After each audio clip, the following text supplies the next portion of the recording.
প্রথমেই আপনাদের একটি প্রশ্ন জিজ্ঞেস করি, চুরি করার আদর্শ সময় কোনটা?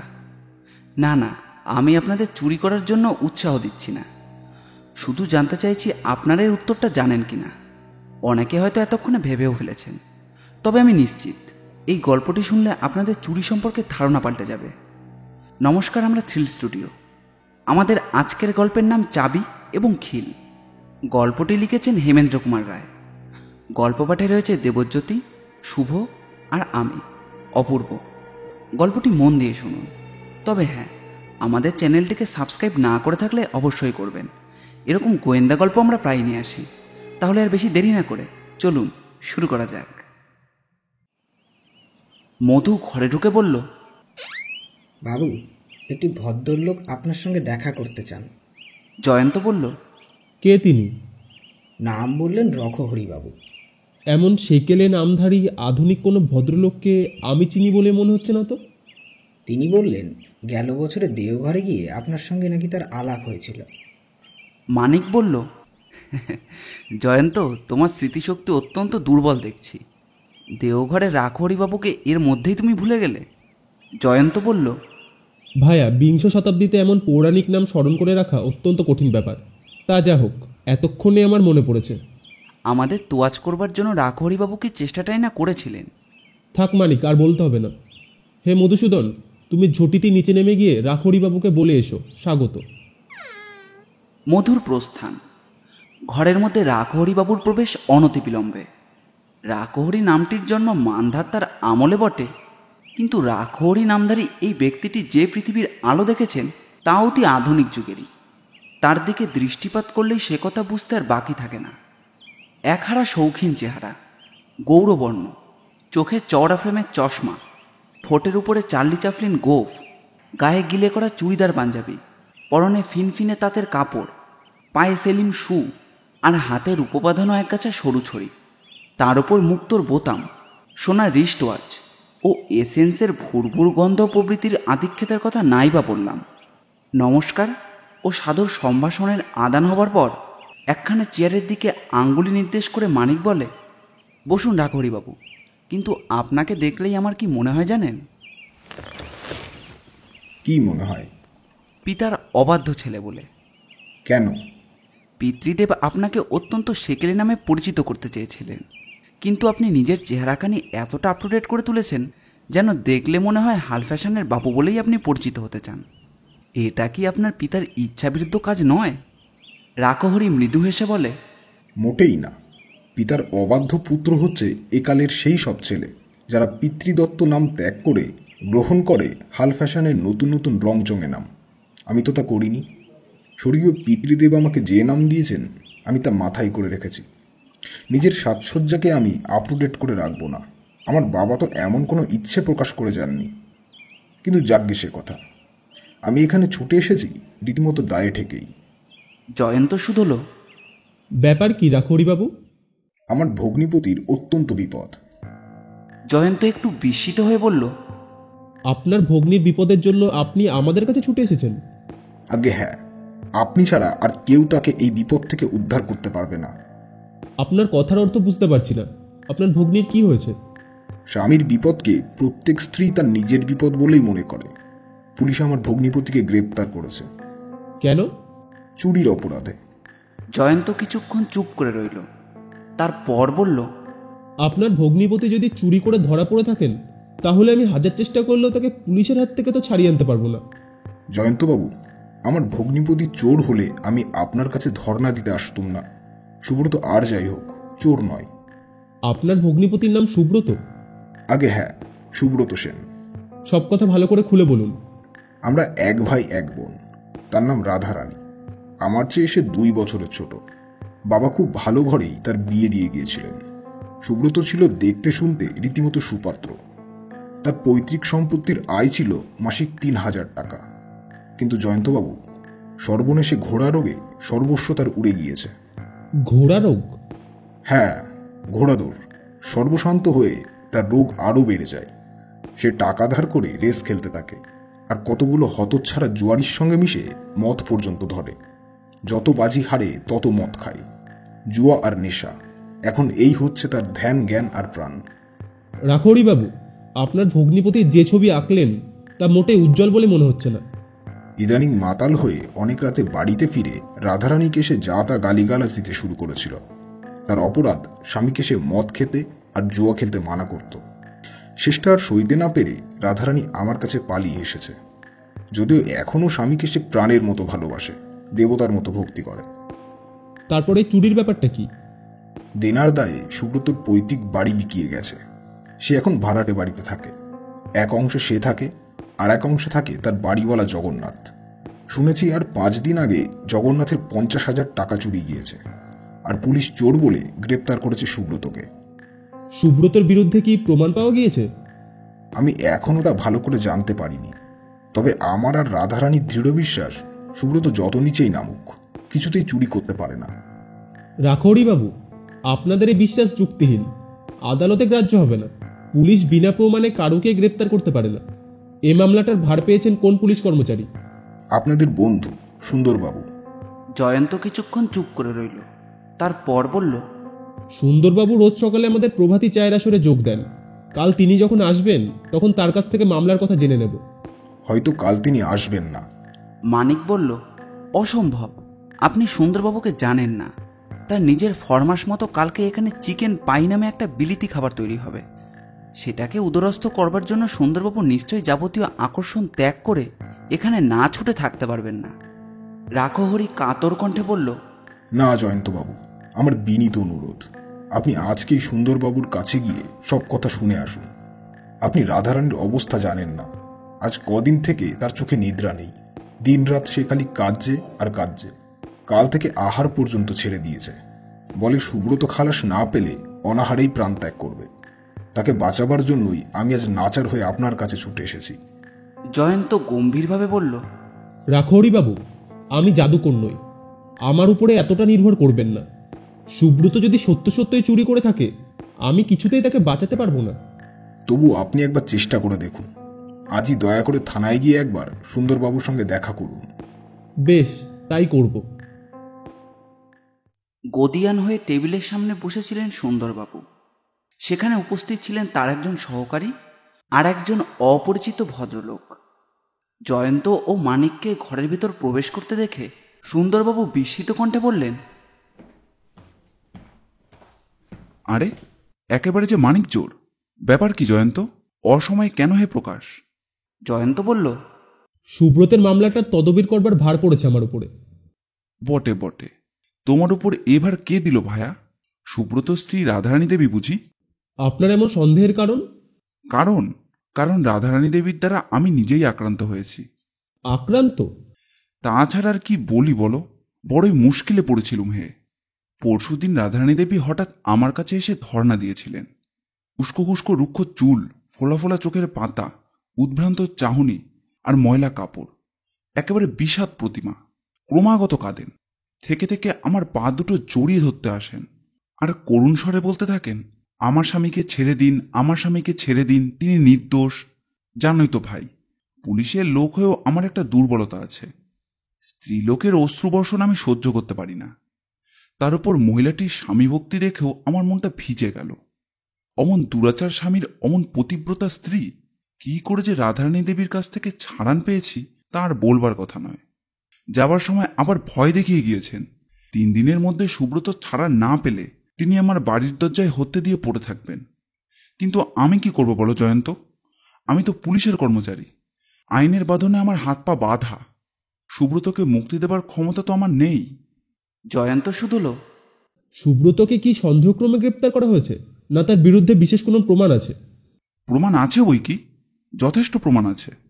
মামলাটার বিবরণ গোড়া থেকে শুনতে পেলে খুশি হব। ওই যে গোড়ার কথা শোনো ওর মুখ থেকে, কারণ ওর বাড়ি হচ্ছে ঘটনাস্থল। ওর নাম হচ্ছে বাবু জগন্নাথ পাল। সামনের অপরিচিত ভদ্রলোকটির দিকে অঙ্গুলি নির্দেশ করে সুন্দরবাবু বললেন। জয়ন্ত ফিরে জগন্নাথের দিকে তাকিয়ে দেখল, হৃষ্টপুষ্ট বেটে সেটে কালো সালো মানুষটি গলায় তুলসীর মালা। দেখলেই মনে হয় কোনো গদির মালিক। জয়ন্ত শুধল, আপনি জগন্নাথ বাবু, সুব্রতের বাড়িওয়ালা? আগে হ্যাঁ। মশাইয়ের কি করা হয়? দরমাহাটায় আমার চিনির কারখানা আছে। আচ্ছা, এবার অনুগ্রহ করে সব কথা খুলে বলুন দেখি। ছোট আর বড় সব কথা, সামান্য বা অকিঞ্চিতকর ভেবে কোনো কথা বলতে ভুলবেন না। জগন্নাথবাবু বলতে লাগলেন, আমার বসত বাড়ি হচ্ছে দর্জিপাড়ায়। সংসারে আমরা 6 জন লোক। আমি, আমার স্ত্রী, 2 ছেলে, 1 মেয়ে আর আমার এক ভ্রাতুষ্পুত্র। আমার চিনির কারবার থেকে মন্দ আয় হয় না, সুতরাং নিজেকে আমি সম্পন্ন গৃহস্থ বলেই বর্ণনা করতে পারি। শ্রীনাথ বলে আমার এক ছোট ভাই ছিল। পাটের দালালিতে সে বেশ 2 পয়সা রোজগার করত। স্ত্রী পুত্র নিয়ে বাসা বেঁধেছিল আহিরি টোলায়, কিন্তু অদৃষ্টের বিড়ম্বনায় বছর 4 আগে তার স্ত্রী মারা পড়ে। মাস কয়েক আগে হঠাৎ কলেরা রোগে তারও মৃত্যু হয়। তখন শ্রীনাথ আমাকেই তার সম্পত্তি উছি করে যায়। আমার বসত বাড়ির 2 অংশ। আমার ছোট সংসার, একটা অংশেই সকলের স্থান সংকুলান হয়, তাই বাকি অংশটা ভাড়া দিয়েছি। আজ 8 মাস আগে সেই অংশটা ভাড়া নিয়েছিল সুব্রতবাবু। বাড়ির এই 2টি অংশের মধ্যে আনাগোনা করবার উপায় নেই। দোতলার ছাদটা পাঁচিল দিয়ে 2 ভাগে ভাগ করা। 2 অংশেই দোতলার ছাদের ওপরে আছে একখানা করে 3 তলার ঘর। কিছুদিন যাবৎ সুব্রতবাবুর সঙ্গে নানা কারণে আমার আর বনিবনাও নেই। আমি তাকে বিশিষ্ট ভদ্রলোক ভেবেই বাড়ি ভাড়া দিয়েছিলাম, কিন্তু বেশি দিন যেতে না যেতেই বুঝতে পারল তিনি হচ্ছেন 1 নম্বরের জুয়ারি আর বেহেড মাতাল। তার বাড়িতে যেসব লোক আসা যাওয়া করে তাদের চেহারা ভদ্রলোকের মতো হলেও ব্যবহার ভদ্রলোকের মতো নয়। কোনো কোনো রাতে মাতলামি আর হুল্লোড়ের চোটে পাড়ার লোক ঘুমোতে পারে না। তার উপরে সুব্রতবাবুর কাছ থেকে আজ 3 মাসের বাড়ি ভাড়ার টাকা আমি পাইনি। কাজেই তাকে আমি বাড়ি ছাড়বার জন্য নোটিশ দিতে বাধ্য হয়েছিলাম। সেজন্য খেপে গিয়ে একদিন তিনি মদের মুখে ছাদে উঠে যা তা অকথা কুকথা বলতে কসুর করেননি। আমি তো দূরের কথা, সুব্রতবাবুর গালাগালি আর সইতে না পেরে তার স্ত্রী পর্যন্ত বাপের বাড়িতে পালিয়ে গিয়েছেন। এইবার আসল ঘটনাটার কথা শুনুন। আমার ভাই শ্রীনাথ তার জীবন বীমা করে গিয়েছিল। তার ফলে তার মৃত্যুর পরে শ্রীনাথের বিমাপত্রে পাওনা হয় 50,000 টাকা। আমি শ্রীনাথের সম্পত্তির ওছি। তার নাবালক পুত্রের হয়ে অনেক কাঠখড় পুড়িয়ে সেই 50,000 টাকা আমি উদ্ধার করি। এই হচ্ছে 6 দিন, অর্থাৎ ঘটনার আগের দিনের কথা। সমস্ত টাকা আমি বাড়িতে এনে আমার 3 তলার শয়নগৃহে লোহার আলমারির ভিতরে তুলে রাখি। জয়ন্তবাবু, আপনার মুখ চোখ দেখে মনে হচ্ছে আপনি অত্যন্ত বিস্মিত হয়েছেন। ভাবছেন এই ডামাডোলের দিনে এত টাকা কেউ ব্যাংকে জমা না দিয়ে বাড়িতে এনে রাখে না। বিস্মিত হবার মতোই বটে, কিন্তু টাকাটা যখন হাতে পাই তখন সেদিন ব্যাংকে জমা দেওয়ার সময় উতরে গিয়েছিল। পরদিনও জমা দেওয়া হয়নি কেন, তারও কারণ শুনুন। আমার এক বাল্যবন্ধু আছে, কুমুদকান্ত চৌধুরী। তিনি মনসাপুরের দারোগা। পরদিনেই, অর্থাৎ গেল 24 তারিখে ছিল তার মেয়ের বিয়ে। আমি নিমন্ত্রিত হয়ে সকালের ট্রেনেই সপরিবারে মনসাপুরে চলে যেতে বাধ্য হই। এজন্য আমার মনে ছিল না কোনোই দুশ্চিন্তা। কারণ প্রথমত বাড়িতে রইল যে 2 জন ভৃত্য আর একজন পাচক, তারা প্রত্যেকেই পুরাতন পরীক্ষিত ও বিশ্বাসী লোক। তাদের জিম্মায় বাড়ি রেখে এর আগেও 2-1 মাসের জন্য আমরা পশ্চিমে বেড়াতে গিয়েছি। দ্বিতীয়ত, আমার শোবার ঘরে যে অত টাকা আছে তখন পর্যন্ত এ কথা আমি ছাড়া জনপ্রাণী জানত না। এখন বুঝতে পারছি আমার কাজটা হয়েছিল অত্যন্ত কাঁচা। কারণ পরদিনেই মনসাপুর থেকে কলকাতায় ফিরে আবিষ্কার করলাম আমার আলমারির ভিতর থেকে অদৃশ্য হয়ে গিয়েছে সেই 50,000 টাকার নোট আর কিছু কিছু অলংকার। বেশিরভাগ গয়নাই ছিল আমার স্ত্রী আর মেয়ের গায়ে, তাই রক্ষা, নইলে সেগুলো আর দেখতে পেতুম না। আলমারিটা ভাঙা হয়নি, চাবি দিয়েই খুলে ফেলা হয়েছে। চোর যে বাড়ির বাইরে থেকে এসেছে সে প্রমাণও পাওয়া গেল। আমার বাড়ির ভিতর থেকে শোবার ঘরে ঢোকবার দরজাটা ছিল তালা বন্ধ, কিন্তু খোলা ছিল দ্বিতলের ছাদে যাবার একটি মাত্র দরজা। ঘরের মেঝেই কুড়িয়ে পেলুম তার খিলটা। দরজার উপরে বাইরে থেকে ধাক্কাধাক্কির ফলেই সেটা খসে পড়েছে। এ কথাটা বুঝতেও বাকি রইল না। এখানেই প্রশ্ন উঠতে পারে, সজোরে ধাক্কাধাক্কির ফলে দরজার খিলটা খসে পড়ল, তবু বাড়ির লোকজন তা শুনতে পেল না কেন? এর সহজ উত্তর হচ্ছে, চোর নিশ্চয়ই এসেছিল ঘটনার দিন রাত্রে, এবং সেটা ছিল বিমর্ষ দুর্যোগের রাত্রি। ঝড়, বাজ আর বৃষ্টির শব্দে ডুবে গিয়েছিল পৃথিবীর অন্য সব শব্দ। আমার আর কিছু বক্তব্য নেই। জয়ন্ত কিছুক্ষণ স্তব্ধ থেকে শুধল, সুন্দরবাবু, এই চুরির মামলায় আপনারা সুব্রতকে আসামি বলে সন্দেহ করেছেন কেন? সুন্দরবাবু বললেন, তা সন্দেহের কি আছে? তার বিরুদ্ধে অকাট্য সব প্রমাণ পেয়েছি। কিরকম প্রমাণ শুনি? জগন্নাথবাবু 3 তলার শোবার ঘরের বাইরে থেকে চোর আসে। তবে তাকে সুব্রত যে অংশে থাকে সেই দিক দিয়েই আসতে হবে। দুই অংশের মাঝখানে আছে কেবল একটা 6 ফুট ইঞ্চির পাঁচিল, যেটা যে কোনো বালক সেটা ডিঙিয়ে এছাদ ওছাদ আনাগোনা অনায়াসে করতে পারে। কাজেই তদন্ত করবার জন্য আমি প্রথমেই গেলাম সুব্রতর ঘরে, কিন্তু গিয়ে দেখি অবস্থা তার অত্যন্ত শোচনীয়। তাকে কোনো কথা জিজ্ঞেস করব কি, মদ খেয়ে সে একেবারে বেহুশ হয়ে পড়ে আছে।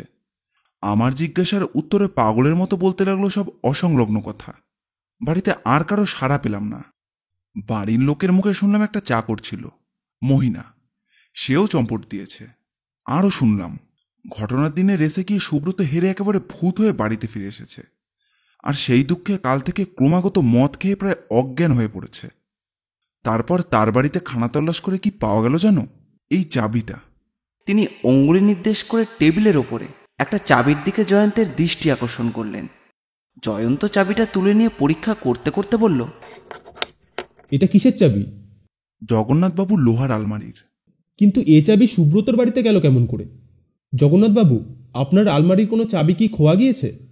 জগন্নাথ বললেন, আগে না, আমার আলমারির চাবি আমার পকেটেই আছে। জগন্নাথবাবু, সুব্রতকে চাবিটা দিন তো। জয়ন্ত দুটো চাবি টেবিলের ওপর পাশাপাশি রেখে কিছুক্ষণ মনোযোগ দিয়ে দেখল, তারপর বলল, তাহলে বলতে হয় এর মধ্যে একটা চাবি আসল আর একটা নকল। সুন্দরবাবু বললেন, তাছাড়া আর কি? সুব্রত অন্য কোনো দিন কোনো ফাঁকে জগন্নাথবাবু 3 তলার ঘরে খোলা পেয়ে আলমারির হয়তো কলের ছাঁচ তুলে নিয়ে এসেছিল। চাবিটা সুব্রতর বাড়ির কোথায় পাওয়া যায়? 3 তলায় ঘরের মেঝে। সেটাও কি শোবার ঘর? না, বোধহয় সেটা বাড়তি ঘর। কোনো আসবাব নেই, মেঝে ভিজে স্যাঁতসেঁতে। নিশ্চয়ই দরজা জানলা খোলা থাকে, কারণ ওই ঘটনা রাত্রে বৃষ্টির জলে সে ঘরের ভিতরে ঢুকেছিল। সব বুঝলুম। আপনার টেবিলের ওপর একটা খিল পড়ে আছে দেখছি, ওটাও কি ঘটনাস্থল থেকে এসেছে? হ্যাঁ জয়ন্ত, ওই খিল ভেঙেই জগন্নাথবাবুর ঘরের মধ্যে ঢুকেছিল। খিলটা তুলে উল্টে পাল্টে দেখতে দেখতে জয়ন্ত বলল, দেখছি খিলটা ভাঙেনি, স্ক্রুপে প্যাচ খুলে সরাসরি উপড়ে এসেছে। তাহলে ওই চাবি আর এই খিলই হচ্ছে এই মামলার প্রধান প্রমাণ। হ্যাঁ, ওই খিল প্রমাণিত করছে চোর এসেছিল বাইরে থেকে, আর ওই চাবি প্রমাণ করছে সুব্রতই হচ্ছে চোর। তার উপরে সুব্রত নষ্ট স্বভাব আর দারুণ অর্থাভাবতার বিরুদ্ধে যাবে। কেন না? মানুষ অপরাধ করে তো ওই দুটো কারণেই। সেই জন্যই আমি তাকে গ্রেপ্তার করেছি। সুব্রতর মদের নেশা তো কেটে গিয়েছে, এখন সে কি বলে? কি বলে? 24 তারিখে সন্ধ্যা থেকে পরদিন দুপুর পর্যন্ত কোথা দিয়ে কেমন করে কেটে গিয়েছে মদে চুর হয়ে সে জানতেও পারেনি। বলে ওই চাবি সে আগে কখনো দেখেনি। অর্থাভাবে সে আত্মহত্যাও করতে পারে, কিন্তু চুরি করা তার পক্ষে অসম্ভব প্রভৃতি। জগন্নাথবাবু, লোহার আলমারিটা আপনি কতদিন আগে কিনেছিলেন?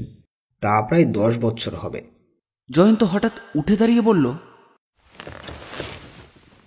সুন্দরবাবু, আজ সন্ধ্যার আগে সুব্রত আর জগন্নাথবাবুকে নিয়ে আমার বাড়িতে দয়া করে একবার যেতে পারবেন? সুন্দরবাবু বিস্মিত হয়ে বললেন, কেন হে? আমার আরও কিছু জিজ্ঞাসা আছে। হ্যাঁ, ভালো কথা। আপাতত এই খিল গাছ আমি নিয়ে চললুম, বইকালে ফেরত পাবেন। চলো হে মানিক। বাইরের রাস্তায় বেরিয়ে এসে মানিক বিস্মিত স্বরে বলল, তোমার মুখটা দেখছি একটু খুশি খুশি। মামলার কোনো সুরাহা করতে পেরেছো নাকি? সে প্রশ্নের জবাব না দিয়ে জয়ন্ত বলল, এই খিলগাছা নিয়ে তুমি আমার বাড়িতে যাও, আমার অন্য জরুরি কাজ আছে, ফিরতে দেরি হবে। বৈকাল উতরে গেল। বৈঠকখানায় বসে আছে জয়ন্ত ও মানিক। ঘড়ির দিকে তাকিয়ে জয়ন্ত বলে, কই হে মানিক, সুন্দরবাবুরা তো এখনো আত্মপ্রকাশ করলেন না। মানিক কান পেতে শুনল, তারপর বলল, ওই যে বাড়ির দরজায় কার গাড়ি এসে থামল, বোধহয় সুন্দরবাবুরাই এলেন। কিন্তু ঘরের ভেতরে এসে দাঁড়ালো রাখহরি, আর তার পেছন পেছন একটি এলো তরুণী মহিলা, তরুণী এবং রূপসীও বটে। কিন্তু তার যত না বিকৃত মুখের দিকে তাকালে সে দেহের তারুণ্য ও লাবণ্য দৃষ্টিকে কিছুমাত্রই আকৃষ্ট করে না। পরনে ময়লা কাপড়, মাথার চুল তৈলভাবে আচিঙ্কন, চোখের চাহনি উদ্ভ্রান্তের মতো। জিজ্ঞাসু নেত্রে রাখহরির মুখের দিকে তাকালো জয়ন্ত।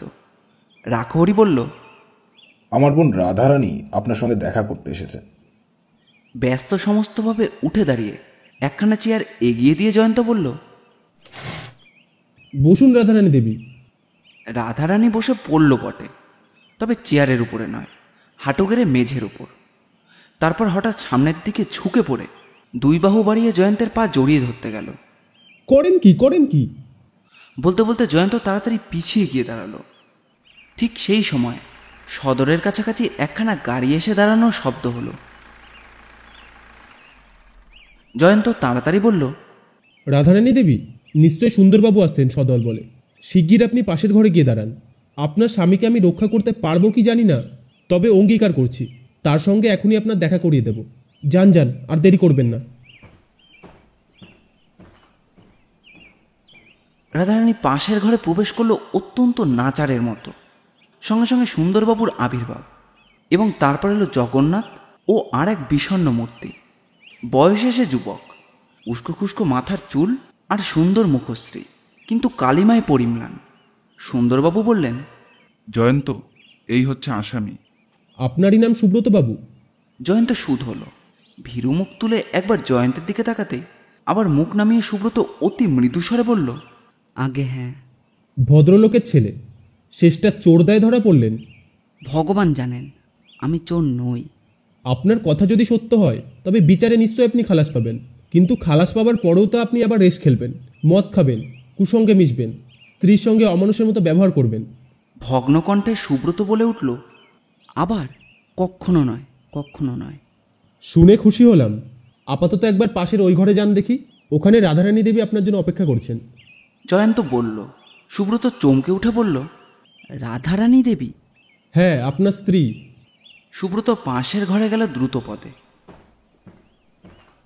সুন্দরবাবু হনহন করে সুব্রতর পেছন পেছন অগ্রসর হচ্ছিলেন, কিন্তু বাধা দিল জয়ন্ত। আপনার আসামি চম্পট দিতে পারবে না। পাশের ঘরে ওই একটি মাত্র দরজা, কারুকে বেরোতে হলে এই ঘরের ভিতর দিয়ে বাইরে যেতে হবে। আসুন সুন্দরবাবু, এবারে আমাদের কাজের কথা হোক। সুন্দরবাবু বিরক্তিস্বরে বললেন, কাজের কথা?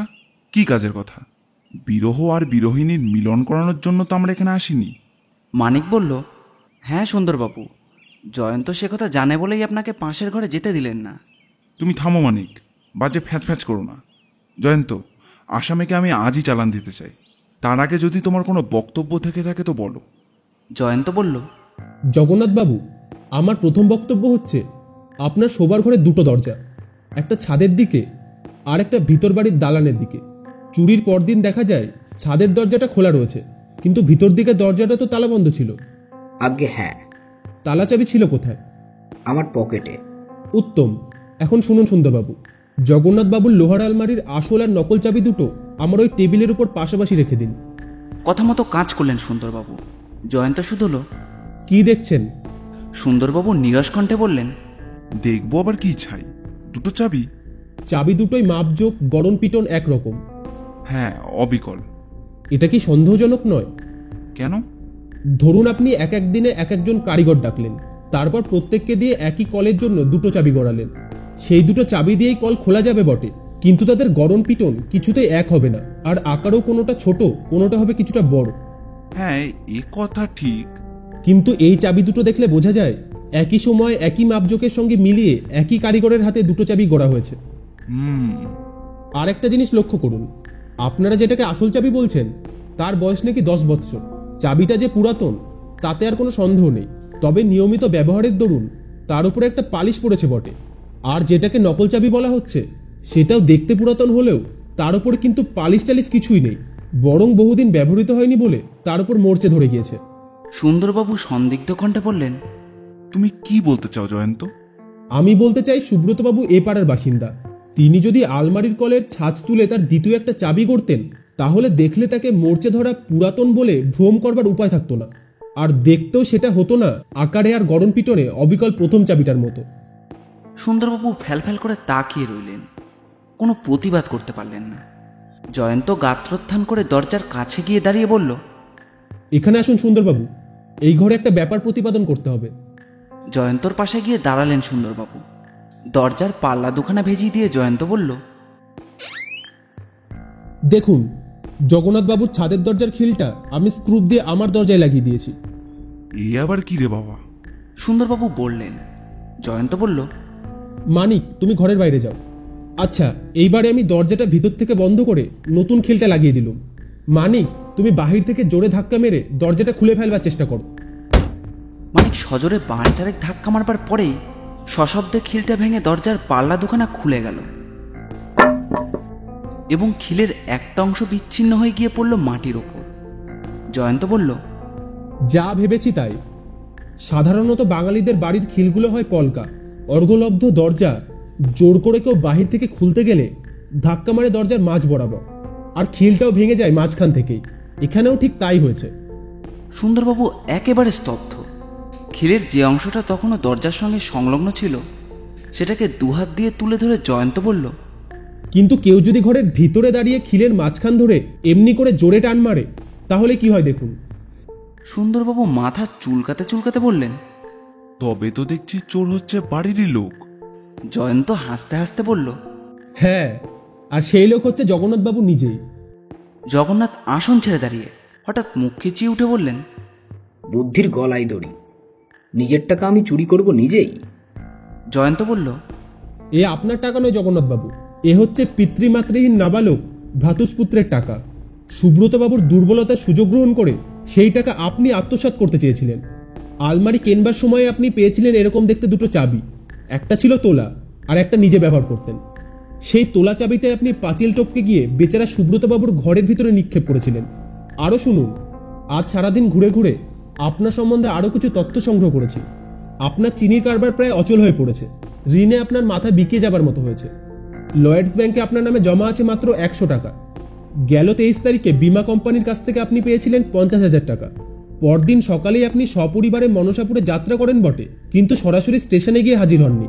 আগে সেন্ট্রাল ইন্ডিয়া ব্যাংকে নিজের স্ত্রী অবলাবালা দেবীর নামে 50,000 টাকা জমা দিয়ে তবে স্টেশনে যান। জয়ন্তের কথা ফুরাবার আগে দরজার দিকে অগ্রসর হতে হতে ক্রুদ্ধ কণ্ঠে বলল, আমি এখানে দাঁড়িয়ে দাঁড়িয়ে আর পাগলের প্রলাপ শুনতে রাজি নই। এক লাফে তার সামনে গিয়ে সুন্দরবাবু বললেন, আরে আরে আরে, শোনো শোনো, যাবে কোথায় চাঁদ?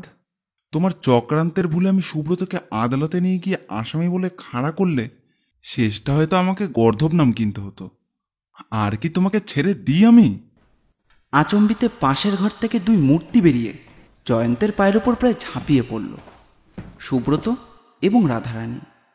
তার দুই পা ভিজে গেল তাদের আনন্দের অশ্রু জলে। তাদের হাত ধরে তুলে জয়ন্ত অভিভূত কণ্ঠে বলল, আপনাদের ওই অশ্রুজলই আমার শ্রেষ্ঠ পুরস্কার। গল্পটি ভালো লাগলে অবশ্যই লাইক করবেন, আর গল্পটি আপনাদের কীরকম লাগলো সেটা কমেন্ট বক্সে অবশ্যই জানাবেন। আপনাদের মধ্যে একটি কমেন্ট আমি পিন করে দেব। এরকম গোয়েন্দা গল্প আমরা প্রায় নিয়ে আসি। আমাদের চ্যানেলটিকে সাবস্ক্রাইব করে আমাদের পাশে থাকবেন। ধন্যবাদ।